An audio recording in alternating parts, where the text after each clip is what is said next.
I think the most important part of the preclinical trial stage is the safeguarding, right? You don't want to give people just anything.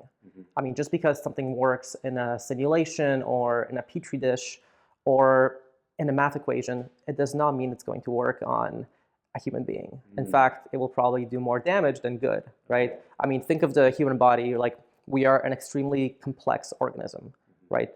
I mean, for a good analogy, if you want to test, let's say, a CPU of a computer, you don't just take the CPU and then plug it into a bunch of wires and see how it behaves. You want to have it be fully integrated in a system, right? Because you might have different voltage spikes across, I don't know, some IC next to the CPU, or maybe you have some manufacturing defect in the wafer, and all these things add up, and now your CPU is malfunctioning.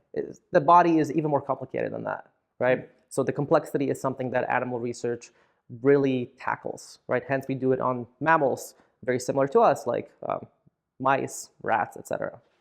Interesting. Okay, so there's a measure of complexity that we want to be able to test in before we put, drugs, therapeutics inside of humans. Right now, the other solutions like simulations and so forth don't get us to that necessary level of complexity. So we do it instead with mice, rats, for example. Is that right? Yeah, exactly. And all these other technologies that are emerging, like they're definitely making a lot of great progress in the last decade or so.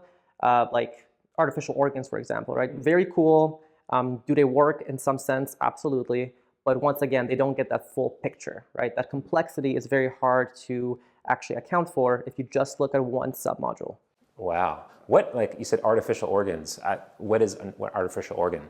To be clear, I'm not a biologist, so I'm more on the robotics and the AI side of things. But an artificial organ you can imagine is just, let's say, a kidney or something that acts as a kidney. And you want to essentially model the way that a kidney filters things out, for example, or that it replicates some sort of function that is similar to a kidney itself.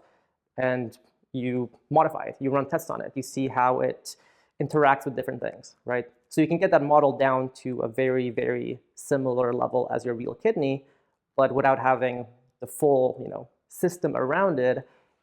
It's hard. It's a very hard problem to solve with high enough accuracy. Interesting.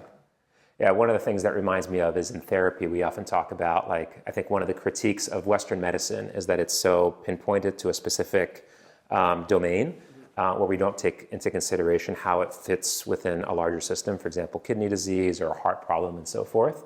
And so being able to model things holistically is really important to get to a great end result.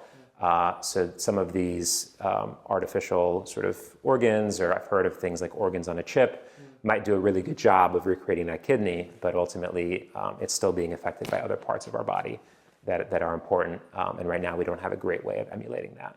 Exactly. And I mean, even look at the recent research that's coming out, our microbiome, like what is it? Well, we're learning a lot about it in recent years, but how does it interact with the rest of the body? Well, there's just so much going on, right? It's like the soup of bacteria. And now I saw some papers coming out recently where basically the brain isn't the only thing responsible for our nervous system, right? It's like, well, now there's a bunch of things they're finding around the microbiome. So it's like, okay, where does it end? Like, what is going on, right? Like biology is hard, and we're still babies trying to figure it out.